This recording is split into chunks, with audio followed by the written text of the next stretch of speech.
Le couloir était plongé dans un silence oppressant, éclairé seulement par une lampe vacillante qui projetait des ombres instables sur les murs fissurés. Samuel avançait lentement, son souffle lourd résonnant comme un écho de fatigue. Ses mains tremblaient, serrant un ancien médaillon transmis de génération en génération, symbole d'une lignée qu'il avait tenté d'honorer par sa droiture. Mais ce soir-là, ses doigts le lâchèrent. Le métal heurta le sol de pierre et le verre qui l'enfermait éclata en une pluie d'éclats brillants. Samuel resta figé, son cœur frappant contre sa poitrine comme un marteau. Ses yeux s'écarquillèrent, incapable de détourner le regard du désastre étendu à ses pieds. Il murmura presque inaudible « Ego, qu'est-ce que je suis devenu ?»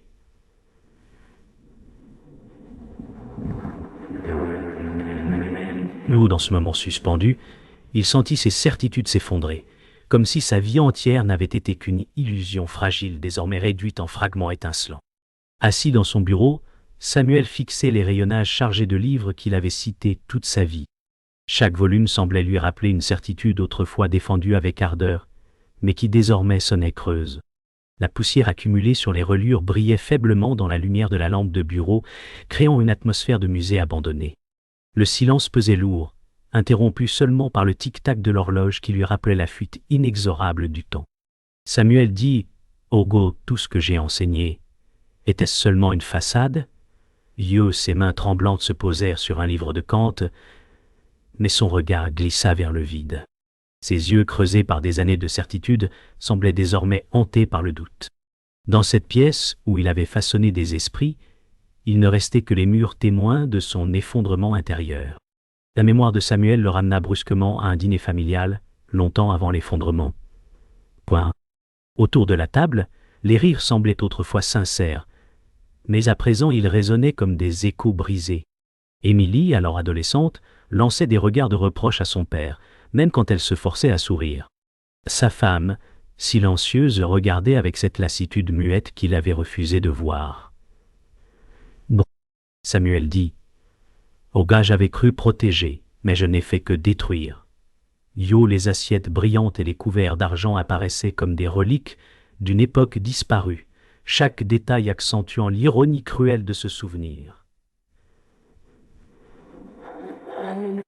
Dans son esprit, la scène se fissurait comme un vitrail fragile, révélant la fracture d'une famille qui n'avait jamais vraiment guéri. Dans la solitude de son bureau, Samuel se mit à parler à voix basse, comme s'il plaidait devant un tribunal invisible. « Ogue, tout homme est faillible, dit-il, ses mots flottant dans la pièce comme des fantômes. Il tenta de justifier ses choix, invoquant des théories d'autonomie et de liberté, mais ses phrases s'effondraient sous le poids de leur propre hypocrisie. Ses mains griffonnaient des notes désordonnées, cherchant à reconstruire un argument cohérent, mais les lignes s'entremêlaient comme un tissu de contradictions. Il s'interrompit, le souffle court, pris dans une spirale d'auto-justification qui sonnait plus comme une supplique, comme une défense. Son visage se contracta, ses lèvres murmurant « Ego était-ce liberté ?» ou « simple égoïsme ?» Yo. Alors qu'il rangeait ses papiers, une enveloppe jaunie tomba d'un vieux volume. Samuel la ramassa, ses doigts hésitant comme s'il touchait un serpent endormi. Le papier craquait sous la pression, porteur de souvenirs qu'il aurait préféré oublier. Il reconnut l'écriture élégante d'une femme qu'il avait aimée autrefois, son cœur se serra d'un mélange de tendresse et de honte.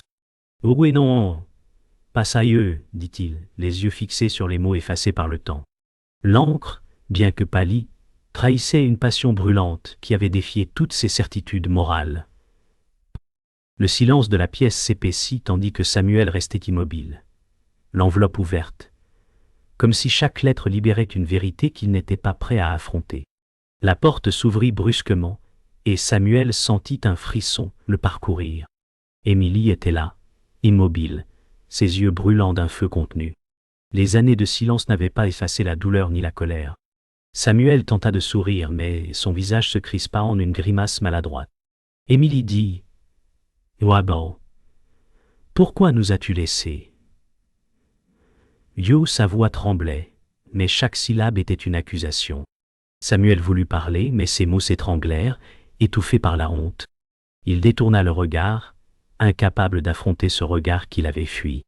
Le silence pesa, lourd et cruel, avant que Samuel ne murmure « Eh gars, je croyais choisir ce qui était juste. Yo, mais la phrase sonna vide, comme un mensonge qu'il se répétait depuis trop longtemps. Émilie fit un pas en avant, ses poings serrés comme pour retenir des mots plus violents. « Auguet, tu parlais de vérité à tes étudiants, dit-elle, la voix cassée. Auguet, mais pour nous, il n'y avait que des mensonges. » Yo Samuel leva les mains comme pour implorer, mais sa fille recula, refusant toute proximité. Les murs semblaient rétrécir, enfermant père et fille dans une cage de rancune. Samuel dit « Auguet, j'ai essayé de protéger. » Son même il éclata, coupant sa phrase. « Auguet, non, tu as détruit. »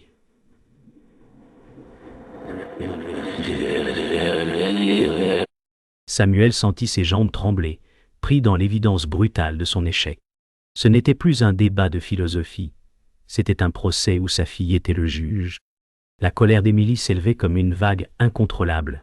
« Auguet, tu disais que le bien et le mal étaient clairs, lança-t-elle. « Auguet, alors dis-moi, où était le bien quand tu nous as abandonnés ?»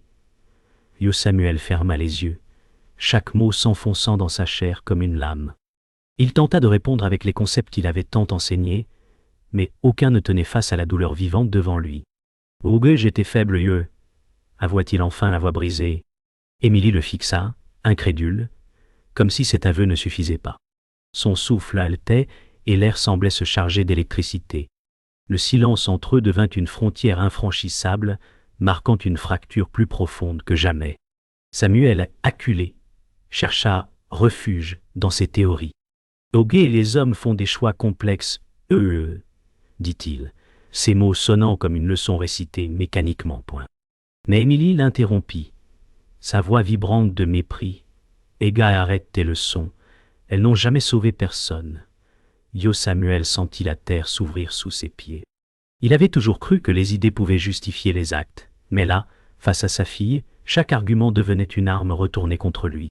Ses notes, ses livres, ses citations de Kant ou de Platon ne valaient rien devant ce regard accusateur. Il voulut tendre la main, mais ses doigts retombèrent, vides, comme incapables de combler le gouffre entre eux. Émilie recula, ses traits marqués par la déception. Elle dit « Auguet, tu m'as toujours enseigné que la justice exigeait la vérité. Mais toi, tu n'as jamais eu le courage de nous dire la tienne. » Yo, ces mots résonnèrent dans la pièce, comme une condamnation définitive. Samuel tenta de répondre, mais sa gorge se serra, incapable d'émettre le moindre son. Le silence devint un mur infranchissable.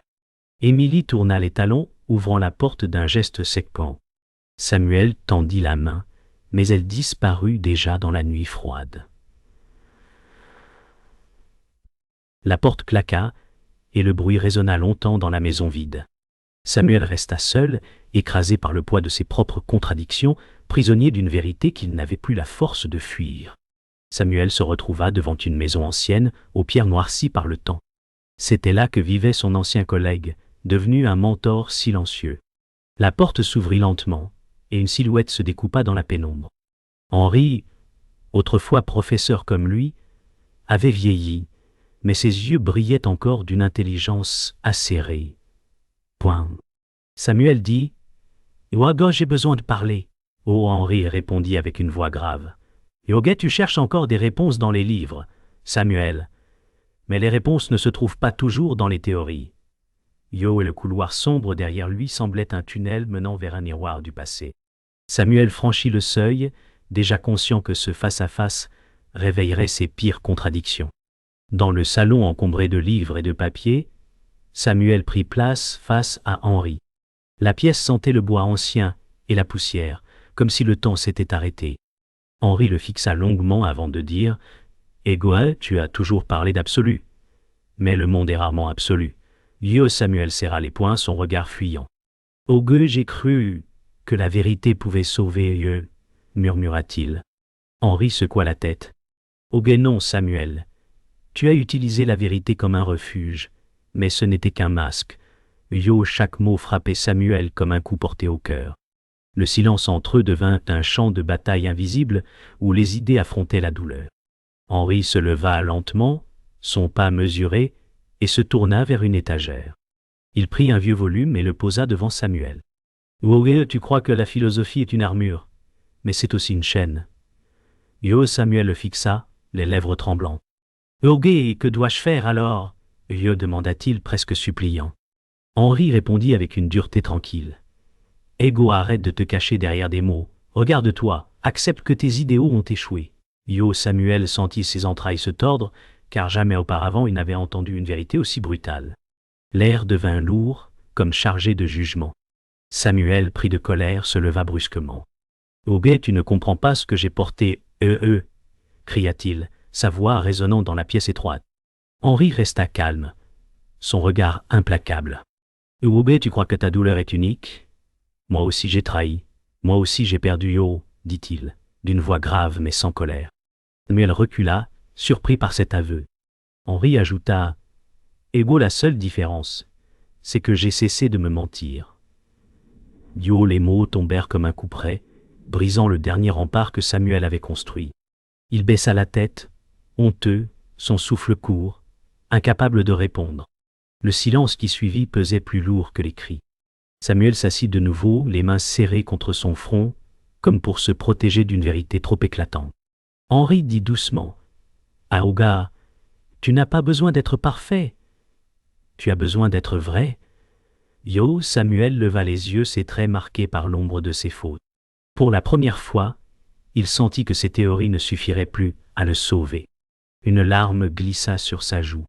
Henri ajouta « Eh bien, tu n'es pas ici pour défendre ton passé, tu es ici pour l'affronter. » Yo Samuel hocha lentement la tête, accablé, mais prêt à écouter enfin.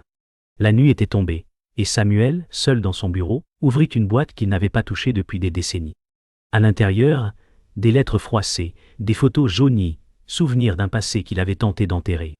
Il caressa du doigt l'image d'une femme, son souffle s'accélérant point. Son cœur se serra, car chaque détail réveillait la passion et la culpabilité, mêlées.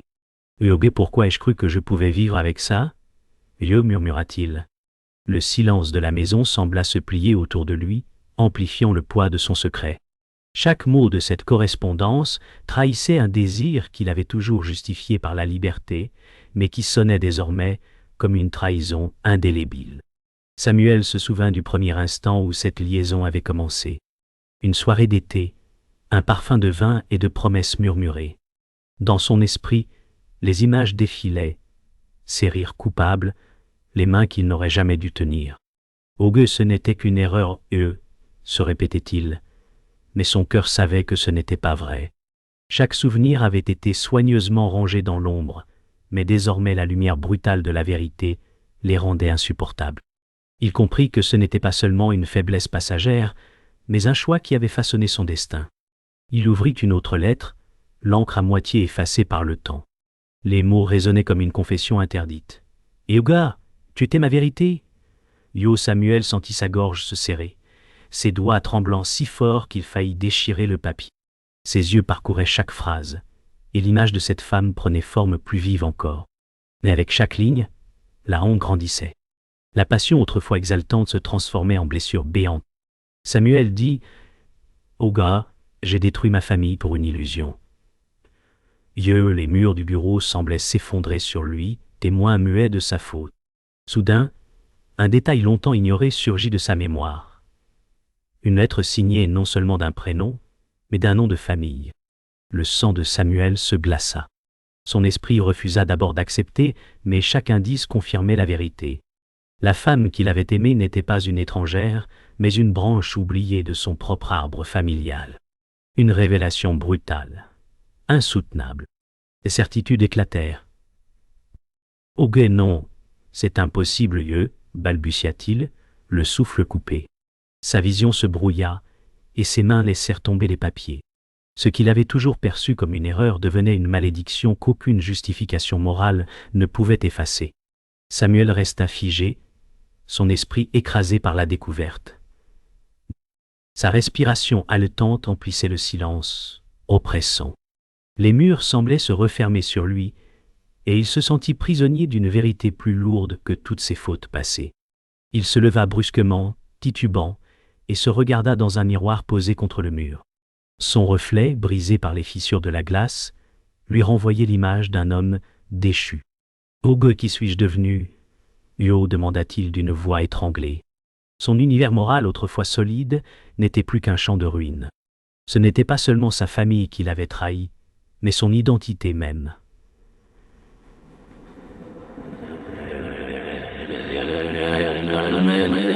Samuel passa des heures à fouiller les lettres, son esprit en proie à une tempête. Les détails s'imbriquaient comme un puzzle monstrueux. Chaque mot lu confirmait l'impensable, la femme qu'il avait aimée était bien plus qu'un secret. C'était sa propre sœur, une vérité effacée de son enfance par les silences et les mensonges familiaux. Samuel cria « Ogo !» Non, mais son écho résonna seulement contre les murs, cruel et froid. Son souffle devint saccadé, sa poitrine oppressée, et il se sentit écrasé par le poids de la révélation. Le sol semblait se dérober, et il comprit que son existence entière reposait sur une illusion désormais pulvérisée. Il recula jusqu'au mur, frappant la surface froide de ses épaules. Les souvenirs qu'il avait enfouis remontaient brutalement.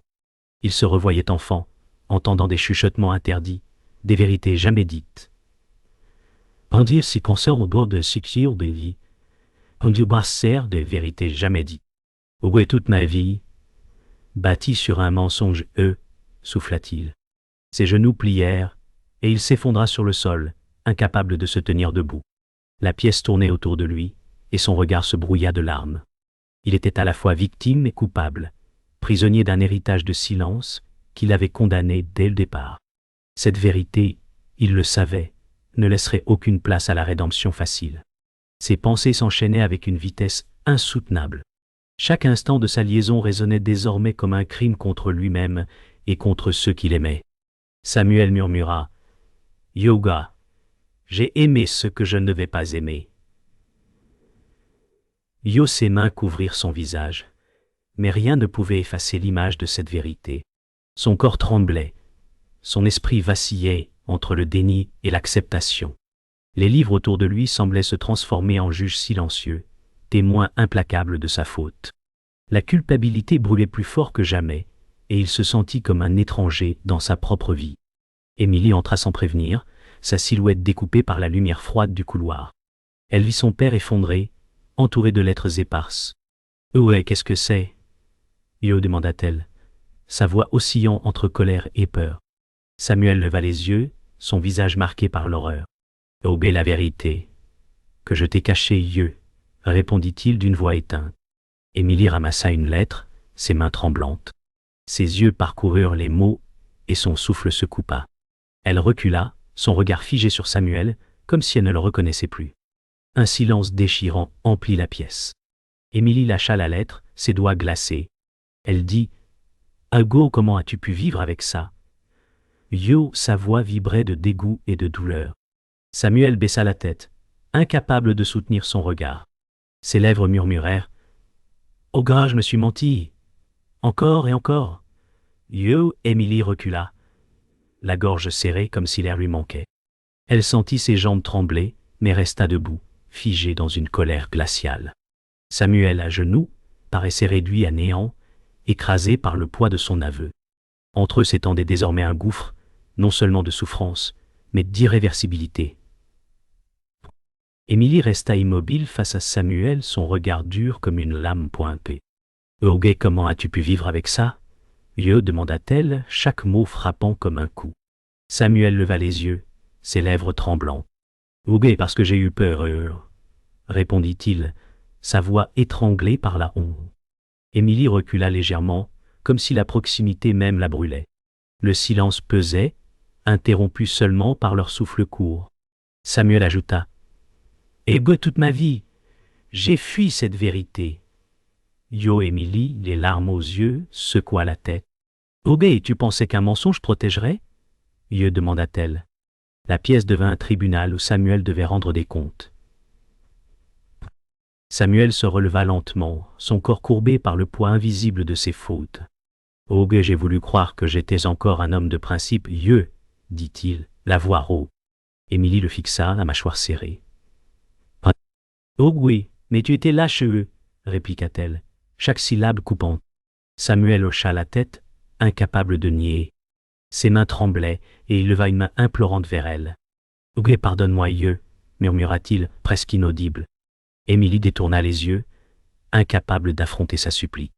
Le silence s'épaissit, lourd de l'impossible réconciliation. Émilie se redressa, sa voix éclatant avec une intensité glaciale.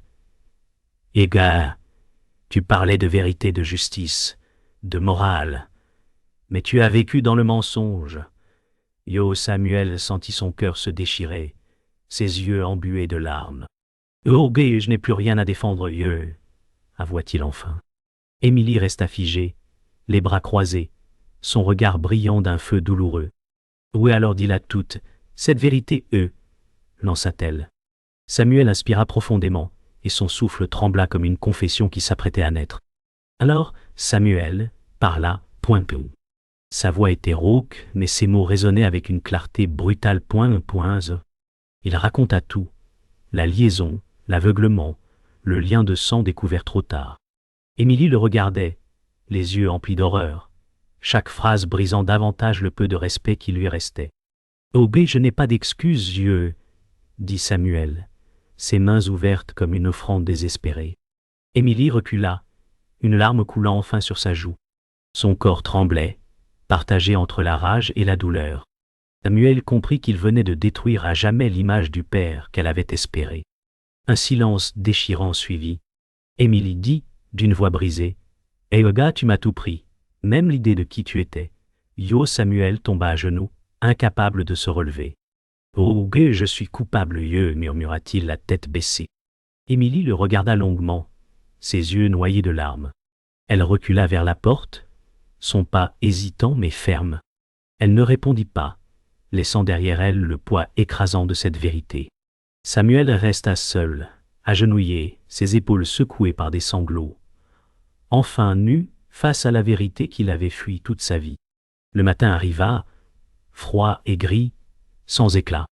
Samuel se tenait seul dans la pièce vide où autrefois il avait partagé tant de discussions, tant de certitudes.